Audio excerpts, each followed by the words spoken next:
Va com va o què? Bo, avui és dimarts, ja sabeu que a nosaltres la veu teniu la columna Va com va, que si no l'heu buscada ja hauríeu de buscar-la perquè està molt bé, bé, bé intenseta esta setmana, però que de tota manera vos vaig a fer com sempre el comentari al costat, el comentari a propòsit, eh? El comentari no substituís la lectura de la columna. Y pues esta semana, no sé, es que la semana pasada va a ser com una mena de seguida, d'allau, de menyspreus cap a la nostra llengua, cap al valencià, català, balear, per a on miraves, pum, te trobaves algun listillo, listilla, fent-se el guai, fent un cant a la diglòssia i a la minorització. Però, a més, a tots els nivells, des del el naníssimo aquest, Emilio Domènech, que clar, com s'ha fet famós, com a més ara ha passat per Madrid, treballa en neutral, i és com un dels observadors per a Espanya, és dels intermediaris amb l'imperi, amb la verdadera capital del món.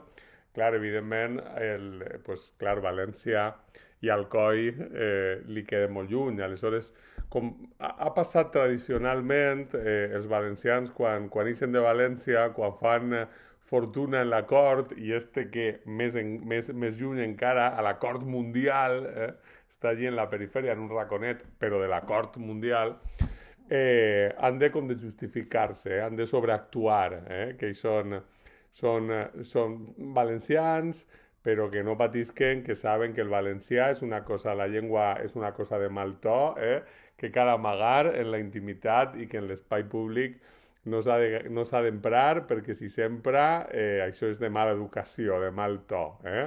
Pues va fer un tuit en aquest sentit, va ser realment una decepció perquè a mi el xicot me caia bé, però vaig utilitzar la cultura de la cancel·lació i li vaig fer un unfollow que evidentment a ell li la pela perquè no és precisament al País Valencià on ell va buscar els seus seguidors, però mira, jo me quedé a gust i au, que et donen naníssimo, ja no m'enganyes més, que ja sé la mena de pijo que eres.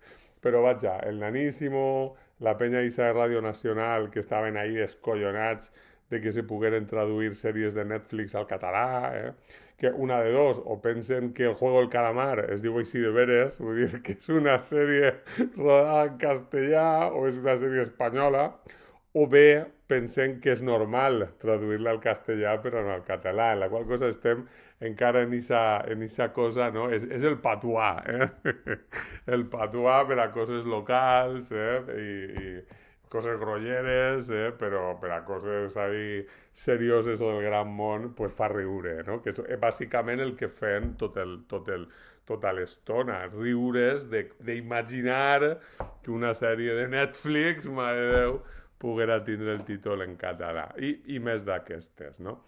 Però vaja, el Pablo Casado, contant la història d'aquest ésser mític que és un metge de lleó, que té algun tipus de problema cognitiu que li impedeix aprendre llengües i aleshores no pot treballar a Catalunya perquè no parla català, en fi, tota aquesta cosa, no? Que en realitat és un, no sé, és un mite, és un ésser mitològic, el professor, el metge de lleó que no pot treballar a Catalunya. En fi, totes aquestes merdes, però el més greu i el més preocupant de tot va ser la sentència aquesta del Tribunal Superior de Justícia que se va carregar, que va buidar l'oficina de la Generalitat Valenciana per defendre els drets dels valencianoparlants. Vull dir, l'oficina que hauria de vetllar perquè es complisquen els drets dels valencianoparlants, gent que parla una llengua oficial, a ser atesa i a que se li siga respectada i no exclosos, humiliats, en fi, tindre els mateixos drets que els castellanoparlants, que evidentment no tenen cap problema per a parlar castellà en qualsevol lloc. Doncs sabeu que el Tribunal Superior el Tribunal Superior de Justícia ha buidat completament l'oficina en fi, amb una decisió, pues això, que impedeix de fet l'autogovern i impedeix de fet la defensa dels drets dels valencians. Aleshores, vull dir, a veure, jo sóc de filologia espanyola, vull dir, a mi vaig fer la meva tesi sobre literatura llatinoamericana, vull dir que, o sigui, no és que no tinga cap problema amb el castellà, és que jo ensenye literatura en castellà i la gaudís moltíssim, és que la cosa no va per ahí, la cosa va de que el castellà és molt guai, però el valencià també, i han de tindre una equivalència i, i se ha de respectar els drets dels valencianoparlants perquè a més el valencià és la llengua pròpia del País Valencià. És tan senzill com això. La gent és una llengua cooficial, la gent que parla valencià té dret a utilitzar la llengua en tots els àmbits. Té dret a utilitzar la llengua en tots els àmbits, amb la qual cosa la gent que hagi d'atendre-la ha de parlar valencià o com a mínim entendre'l. Perquè, vull dir, si algú no s'atreveix a parlar-la però l'entén, no crec jo que n'hi hagi cap problema. El problema és quan, o me hablan en castellano, ¿cómo es eso? Dilo en castellano, que suena más verdad, que diu la cançó. Doncs això, és tan senzill com això. I al final acaba la columna preguntant-me on està l'Espanya plural que se deia fa uns anys. És evident que si Espanya és viable com a país, ho és en tant reconega al seu sí les diferents llengües, les diferents identitats nacionals, les diferents maneres de ser espanyol, i que això implica o hauria d'implicar diferents llengües.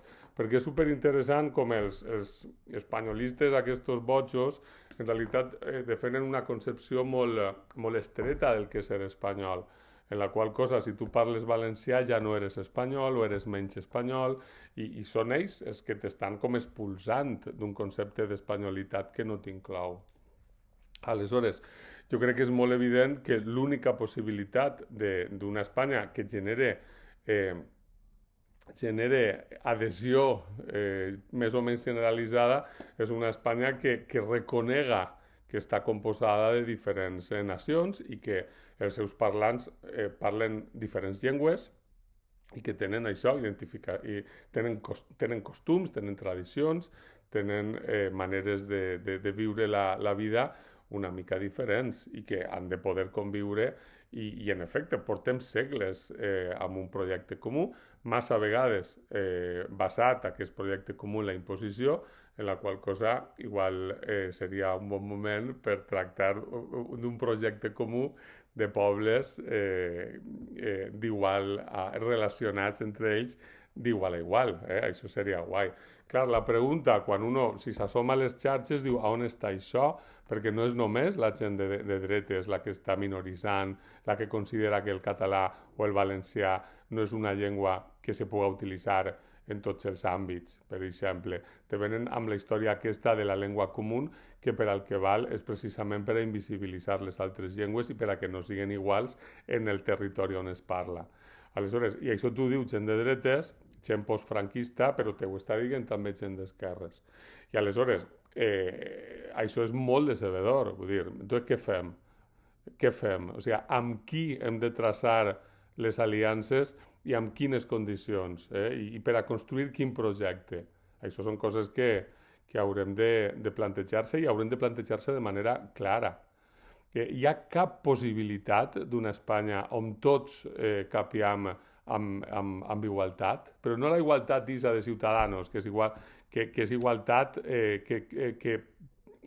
bastida sobre la culturació de qui no complís amb l'ortodòxia d'aquesta espanyolitat. No, sinó igualtat vertadera, igualtat real entre els pobles, entre les nacions de l'estat espanyol. Això és possible o hem d'assolir que l'única Espanya és aquesta Espanya del maltracte, aquesta Espanya del maltractament, aquesta Espanya de nobles, d'aristòcrates i plebeus, aquesta Espanya de colònies, perquè al final tu, no reconeixes que els que parlen català siguin espanyols, per exemple, però al mateix temps no els deixes independitzar-se, amb la qual cosa quina és la proposta que subjau, que s'han de quedar, però s'han de quedar sotmesos o aculturats. Vull dir que això no és manera. Aleshores, aquesta és l'única Espanya possible, hem d'assolir que aquesta és l'única Espanya possible, que si n'hi hagué alguna vegada una altra Espanya o una possibilitat de construir una altra Espanya va morir definitivament l'abril del 39? No sé, són preguntes que en algun moment haurem de respondre i haurem de plantejar-se de veres i haurem de respondre i d'alguna manera assolir de debò les conseqüències. I, i això és bàsicament el que planteja que al final me pose com molt seriós, però de veres, és que és molt decebedor, és molt decebedor. O sigui, els valencians, si els valencians som espanyols, pues som espanyols sent valencians. No som espanyols amb defecte, no hem de demanar perdó per parlar valencià. I això val per als valencians i per a tots els altres pobles de l'estat espanyol, els catalans, els bascos, els gallecs, però també els asturians, per exemple. I d'aquesta manera se pot bastir alguna cosa que tinga trellat i que tinga futur. De l'altra manera, la imposició, la submissió funciona mentre funciona, funciona mentre funciona, que a més te poden obligar a estar, el que no te poden és obligar a estimar i no poden obligar-te a identificar-te amb la bandera del rei. Això no se pot obligar. Bon, la setmana que ve més, que m'estic enrotllant massa, però és que fart m'han tingut entre el naníssimo, el tribunal i companyia. Aquesta setmana ha sigut forteta, veurem la que ve.